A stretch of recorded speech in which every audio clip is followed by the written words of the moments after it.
Welcome to the Ingersoll Oratory Contest. Robert Greene Ingersoll. My name is Stephen Lowe, and with a committee of 4 other people, we have organized today's event, and I welcome you all. Thanks for coming out on this beautiful, beautiful day. A little summary of what's going to happen today. We have, so far, 9 contestants have signed in. We have 20 signed up, 3 have pulled out, and 9 have shown up today so far. So they may arrive late, so we may have a few more contestants. Otherwise, we have 9 so far. They will give a short 3 to 6 minute excerpt speech from one of Robert Greene Ingersoll's speeches or papers or articles that he wrote.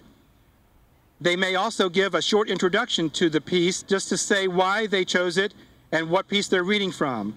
That does not count in the timing of the 3 to 6 minutes. The 3 to 6 minutes starts when they start reading the excerpt.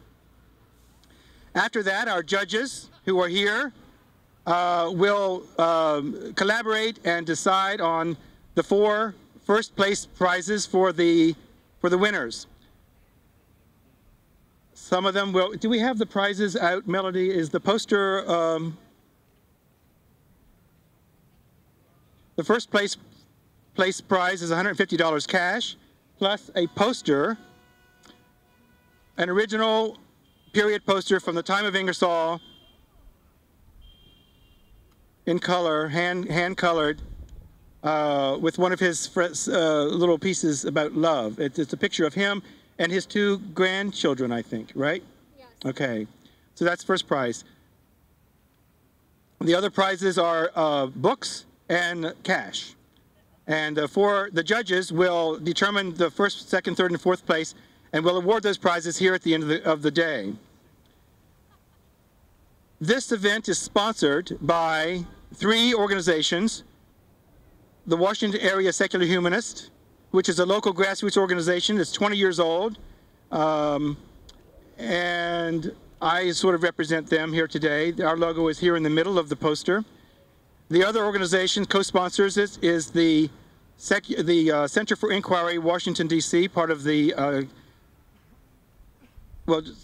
Center for Inquiry International, based in Amherst, New York. The office here in Washington is also the home of the Office of Public Policy, where they have a full-time person to lobby Congress. The other co-sponsor of the event is the American Humanist Association, and all 3 organizations have contributed major resources to the event today in either cash, prize money, prize books, time, effort, goods. So we're very appreciative of those 3 co-sponsors. The other major supporter of the event today is the Robert Ingersoll Memorial Committee, especially the Robert Ingersoll Birthplace Museum, which is located in Dresden, New York, on Lake Seneca, where Robert Ingersoll was born.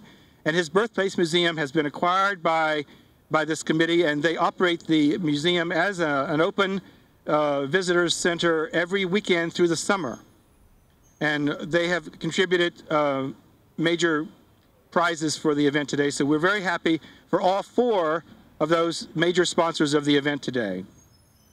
I would invite a representative of the sponsors to come up and say a few words if you like, just so we know who you are.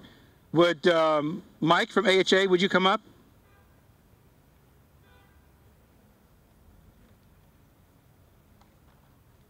Hello, y'all. I'm Michael McCammon from the American Humanist Association. I'm Michael McCammon from the American Humanist Association, and welcome to the Robert Ingersoll Oratory Contest.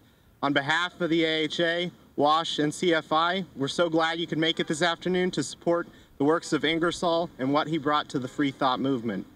As a co-sponsor of this contest, the AHA strives to bring about the type of progressive society where being good without God is an accepted way of life.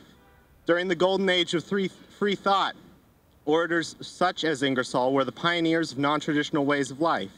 The AHA is proud to commemorate Ingersoll's work as a co-sponsor and, along with WASH and CFI, wants to thank you all for attending.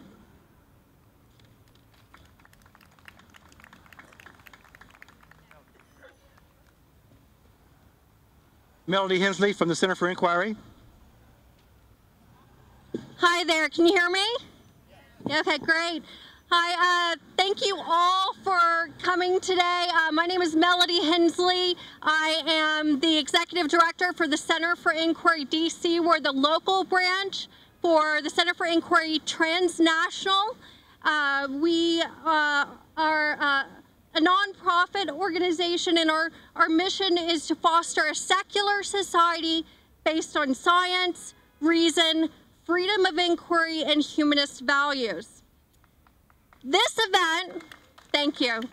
This event has a personal significance to me. 15 years ago, when I started to look for writings on secular and humanist thought, I discovered the writings of 19th century luminaries such as Elizabeth Cady Stanton and Robert G. Ingersoll. I cannot understate the profound effect that these writings had on how I viewed myself and the world around me.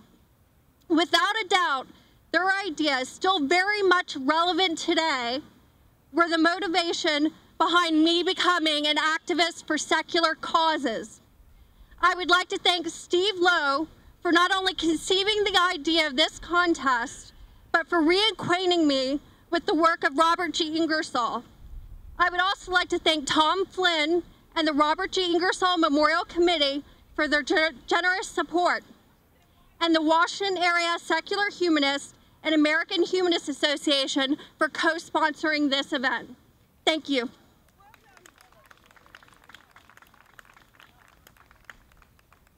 Thank you, Melody. I'd like to introduce our judges, and if they could raise their hand or stand up or bow as much as you would like. Ruth Mitchell in the middle. Thank you very much, Ruth, for being our judge today. Jeff Randall and his trusty friend next to him there. And Christopher Aronson. Thank you all for serving as the judges today, and we thank you for doing that. Why are we having this contest today? Robert Ingersoll was a famous American patriot and orator. He lived in Washington for 7 years, 5 of which on Lafayette Square, just 6 blocks south of here. And he traveled all around the country giving speeches. During his lifetime, he gave over 1,300 speeches in halls around the country. He spoke in every state of the Union except for North Carolina and Mississippi. Wonder why? Wonder why? He was a favorite. He was very popular. He made a good living being a speaker. He was also a lawyer. He argued cases here in Washington. He also argued cases before the Supreme Court. He was a very successful man. His oratory, however, and his knowledge, or the knowledge of him by the general public, has been forgotten or is not well known. And there are a small cadre of people in the country who still appreciate him. And my thoughts here about doing this event is simply try to raise the awareness about Robert Ingersoll to the rest of the country. And I hope the rest of the country is listening today.